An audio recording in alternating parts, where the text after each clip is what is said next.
I greet you all today in the name of economic freedom in our lifetime. We've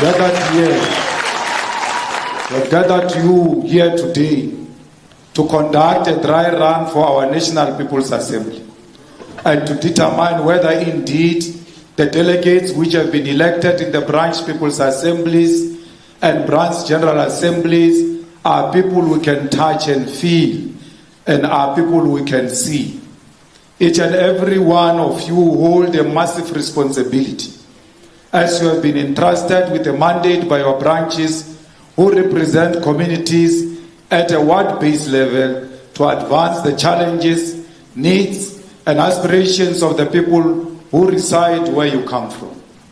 Fighters, as you are seated here today, you have a duty to be responsible with the power that has been delegated to you by the branches.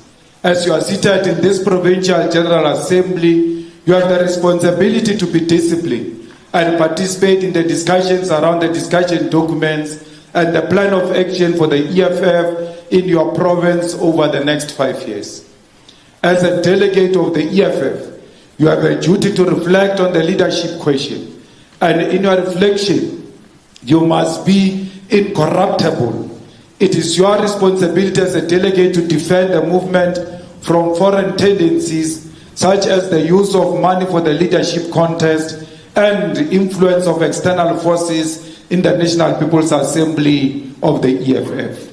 Delegates, you are the shield that will protect the integrity of the EFF and defend the people's movement from infiltration.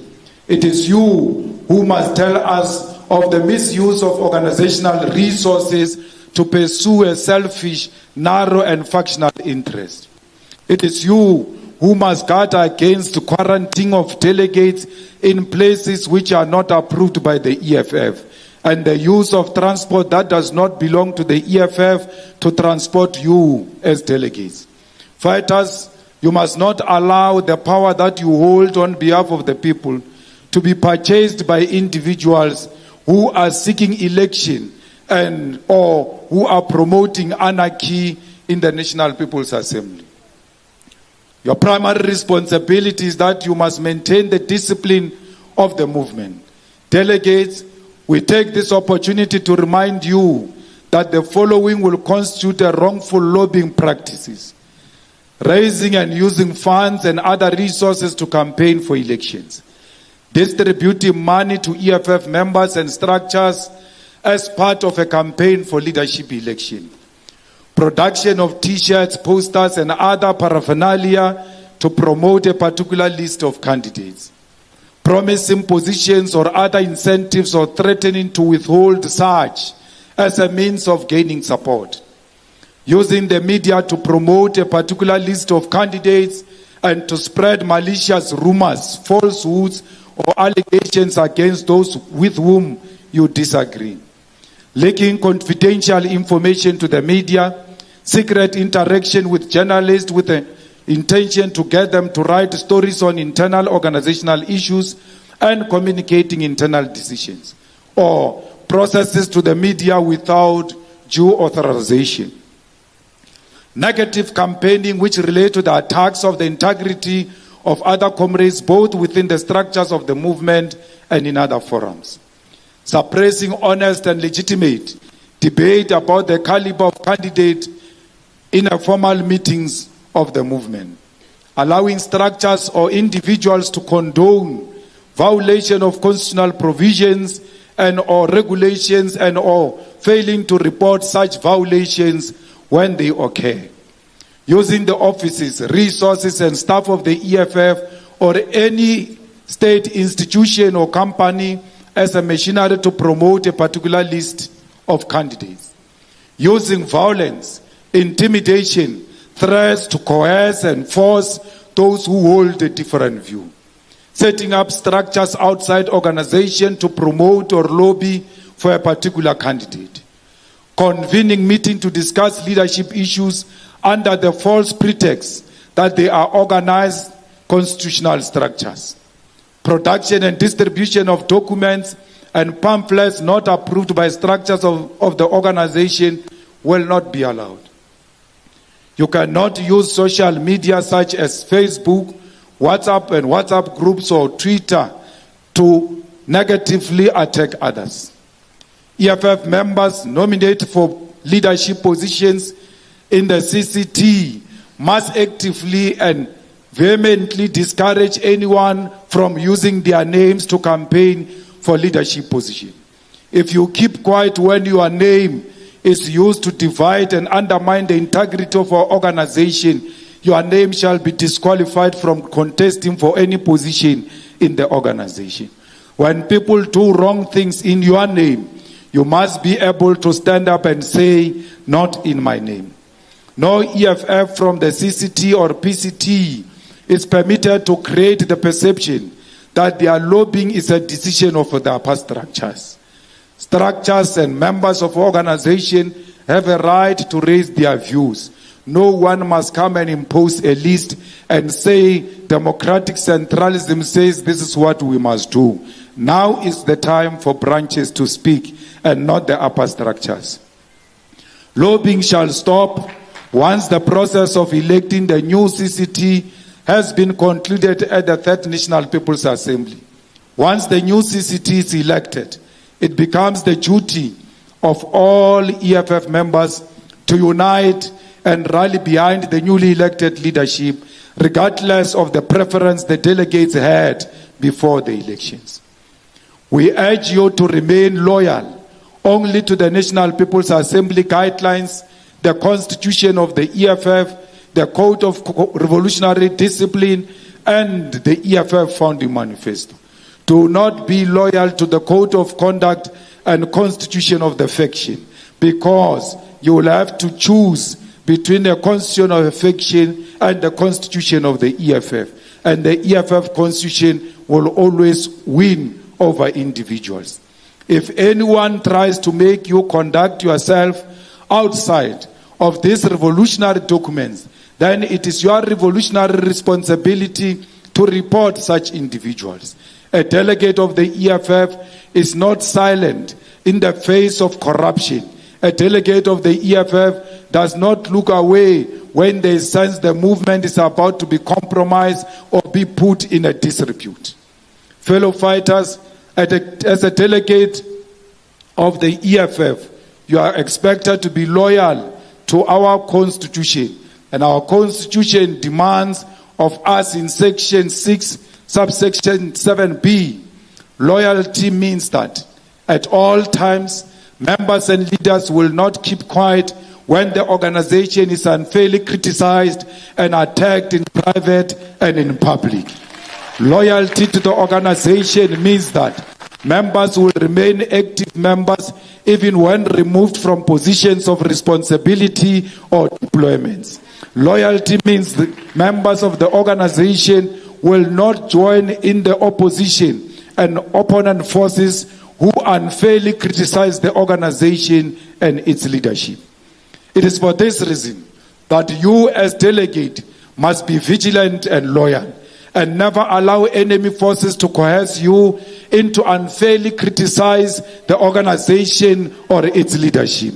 Delegates, this means that when the organization or its leaders are unfairly attacked in public or in private, it is your duty to stand up and defend the revolution, because this movement and its leadership are the custodian of the revolution.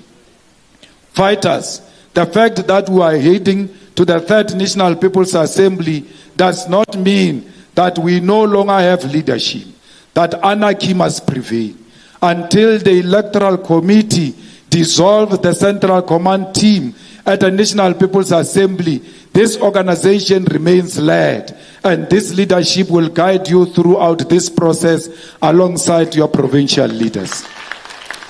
Fighters, when we say that you must not unfairly criticize the leadership, we are not saying do not engage in constructive criticism, because our Constitution allows this.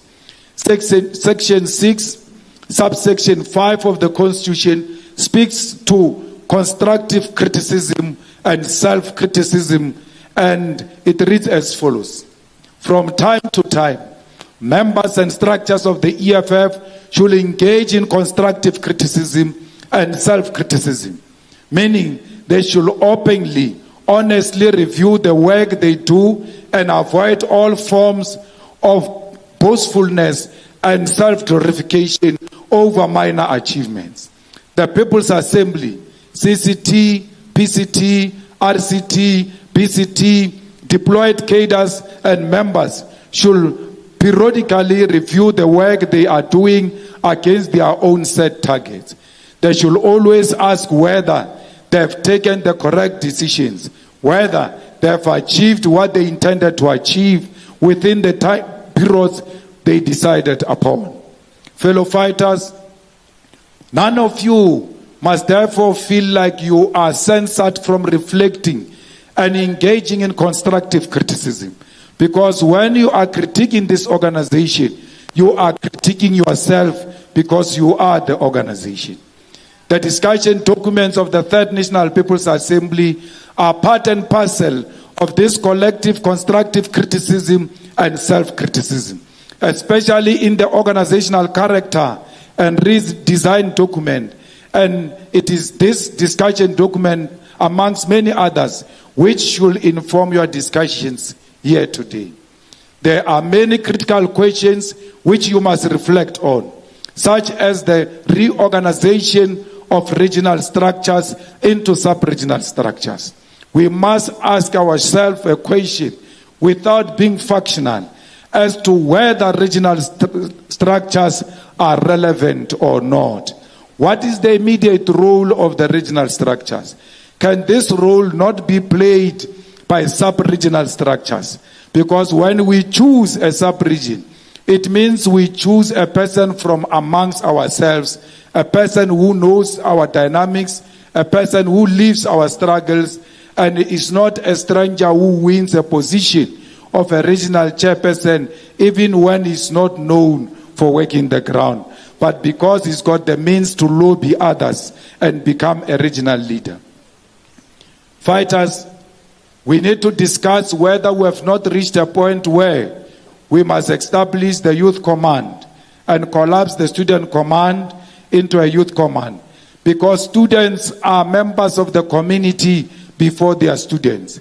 They have to belong to one organization with the unemployed youth and with the urban and rural and township youth. All of us, we are allowed to speak about those issues.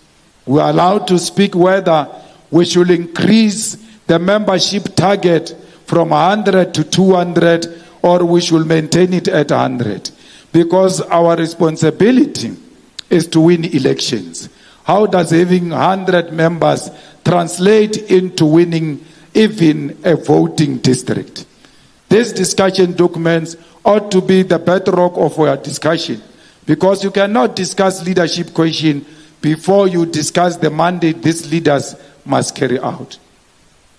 There must be a term of reference of what these leaders will be leading, so that they know what is expected of them before they accept the responsibility of leadership.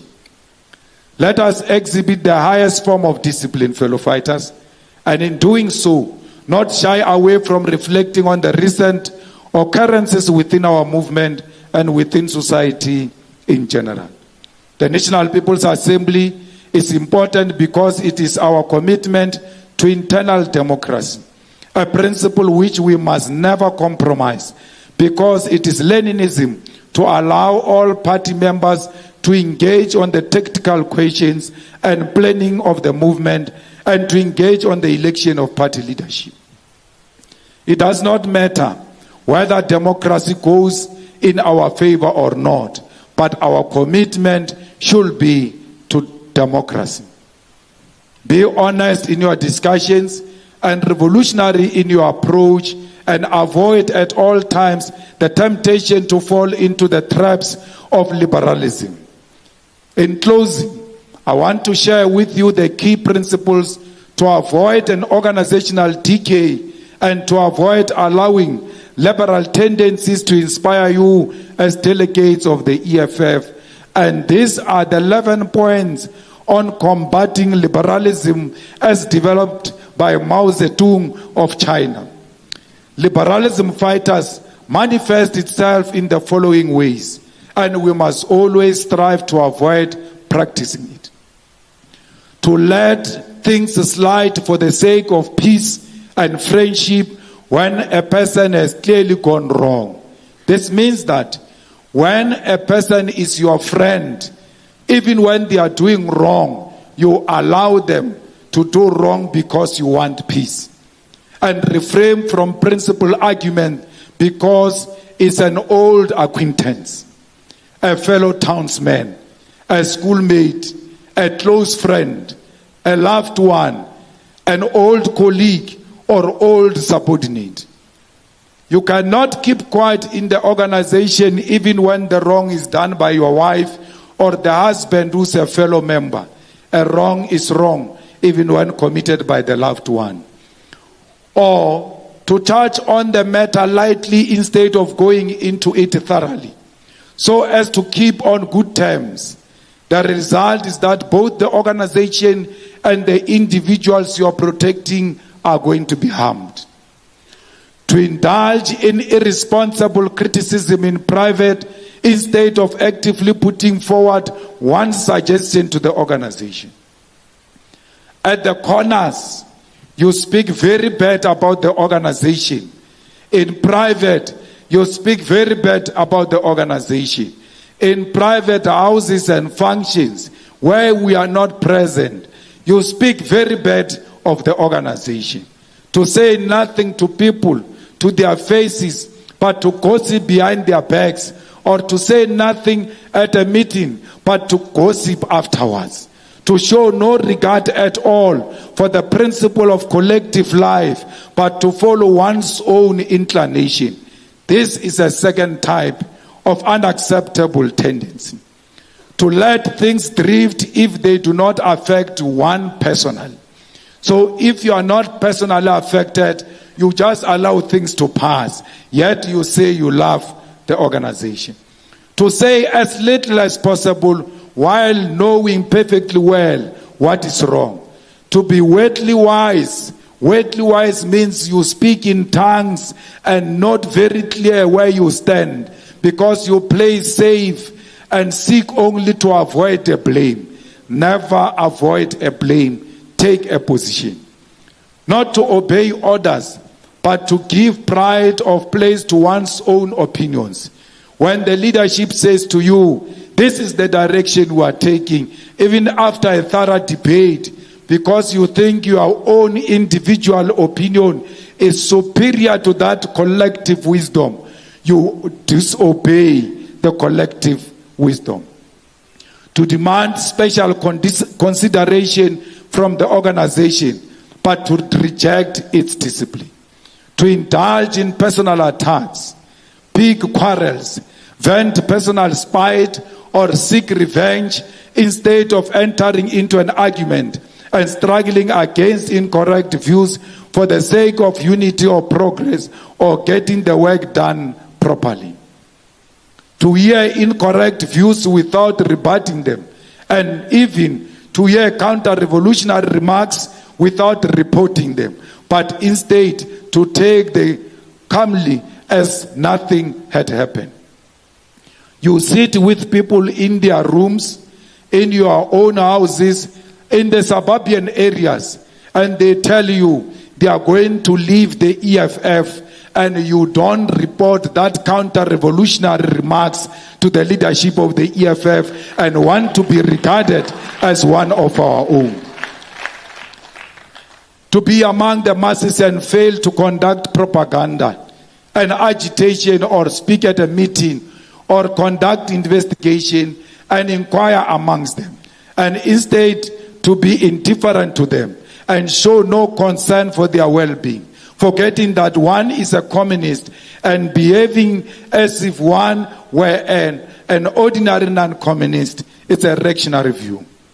To see someone harming the interest of the masses and yet not feel any problem or dissuade or stop him or reason with him, but allow him to continue to continue doing wrong to the community.